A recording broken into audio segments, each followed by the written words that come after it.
And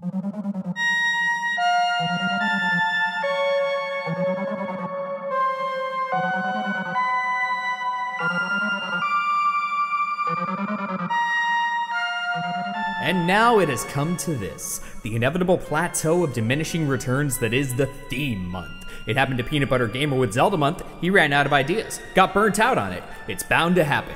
Even the mighty must fall. But where Zelda has consistent entries and interest, Metroid continues to die a slow, off-screen coma of a death, doomed to be buried in an unmarked plot beside the likes of F-Zero and Pikmin. So what do you do when you're out of ideas and out of material? Talk about bootlegs, of course! Bootleg games, the hidden treasure trove of the YouTube absurdist critic. Games so strange and off the mark that the jokes practically write themselves. Bootlegs are the logical evolutionary step when you're out of ideas as a YouTube entertainer. Obviously that's not a problem for me, because I still have plenty of ideas for videos for Metroid month, including, but not limited to, the top 6 Metroid enemies. Autoed. Look at this little guy hopping around. the top 6 rooms in Metroid Prime. This one would be better if it weren't for the stupid Chozo ghosts. The top 6 worst things about Other M. Everything.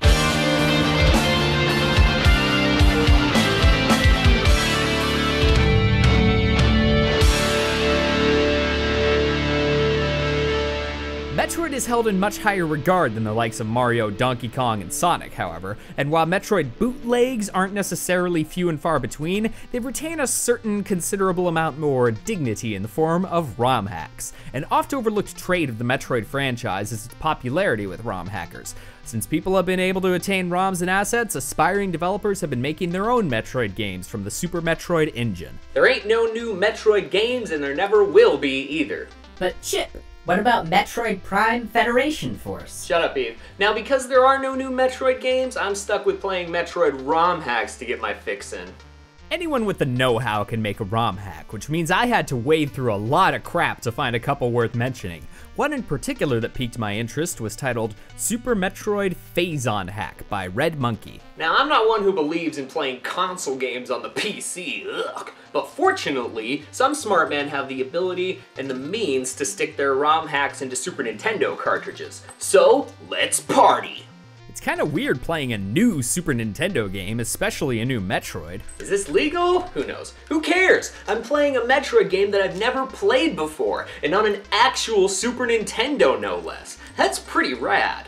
See, now I'm a story guy, and I did a ton of research to figure out what the plot was for this game, and the conclusion I came to was this. You just can't find good, high quality, high definition, American produced MILF Bukkake. Well anyways, there's no fucking plot that I could find at least, so therefore, Dark Samus awakens from her holding tube on the space pirate run planet of SR-217.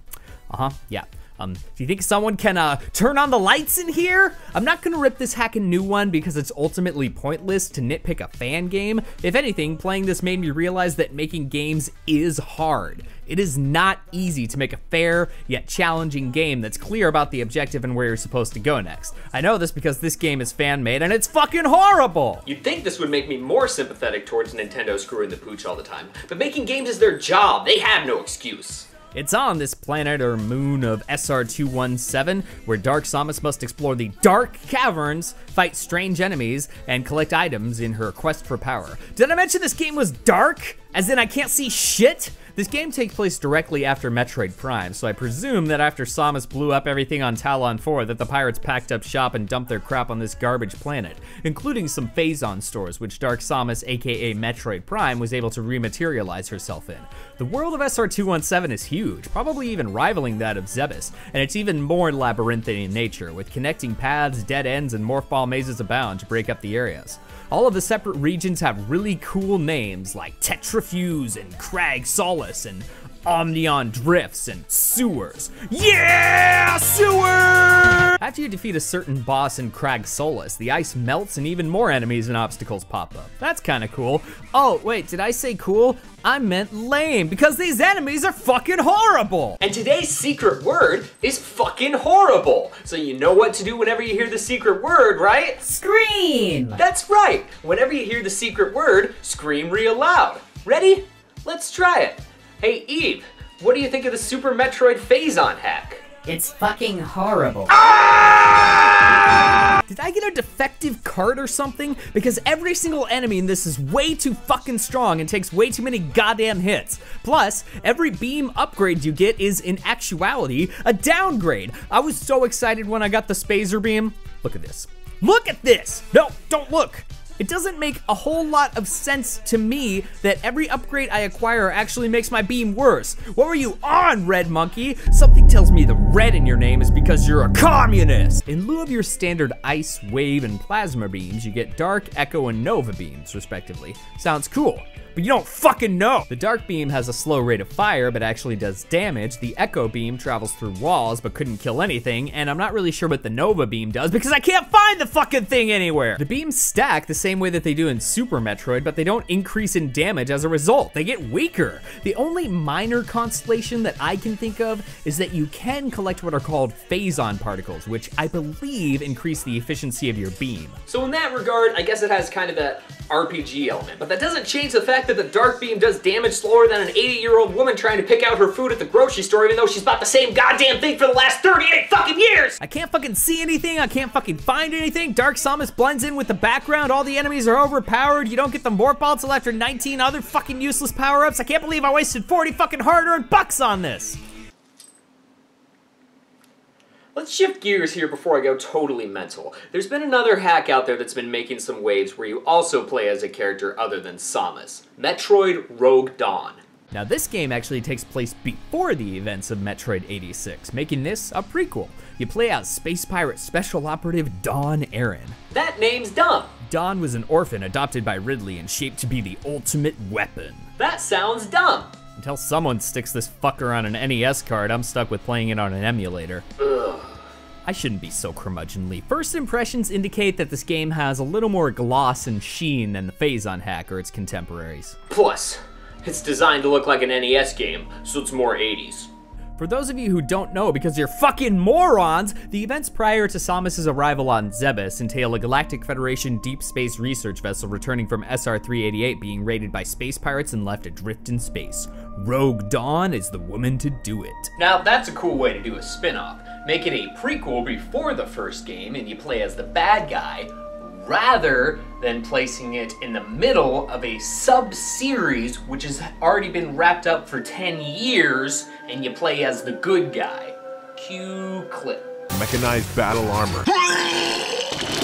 You did play as the bad guy in Super Metroid Phazon, but that game had a severe case of the not goods. Rogue Dawn is far superior. But I guess that's more like saying that the dead skunk he ate with a little bit of salt on it was better than the dead skunk without salt. I don't know. This one's intriguing because it has a more defined narrative and story. The graphics are much more appealing too, using assets from the original Metroid, Super, and even Metroid 2, rendering it down to a cool 8-bit motif. The atmosphere is dark and isolating, just like the original game, with lots of colors and varying terrain to explore. Did I misspeak before? I may have, because this game is fucking horrible! Ah! You know when your game capture software is a piece of crap that makes your footage look like Christmas lights, so you download a different software that slows down everything else on your state-of-the-art custom machine unless you change the codec to run off of your GPU, and then it renders it into an unusable format or makes it all shaky so then you can't actually see what the fuck is going on? Oh, you don't? Well, then how come I do? This is exactly why the idea of a ROM playing on a Nintendo console appeals to me, because you don't have to deal with all this shit. Just stick it in and turn it on like you're making love to a beautiful woman. This one isn't too bad. I misspoke before about misspeaking before. I love the 8-bit graphics and music. It looks like a late 80s sci-fi and feels very NES. Hey, that's my buddy. Go up. There, I wanna go over there. Go up. No, not gonna say anything. I see how it is.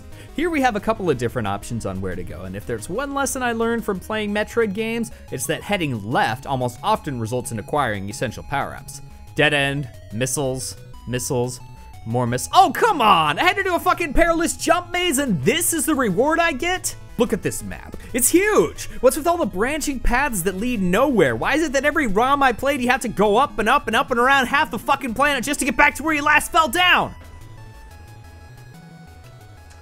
You know something? I think I hated the Super Metroid Phazon hack more than life itself. And I'm lukewarm about Rogue Dawn, too. Could it be that maybe I just don't love Metroid as much as I thought that I did?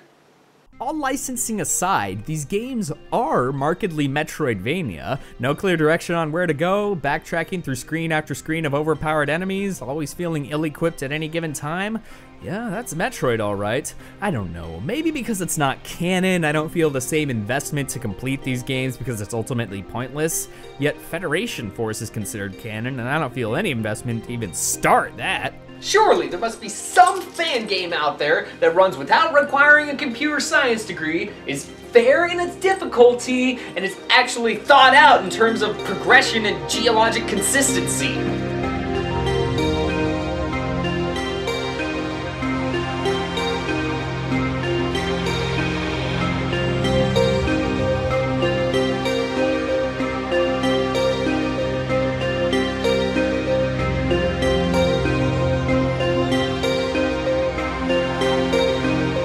It's time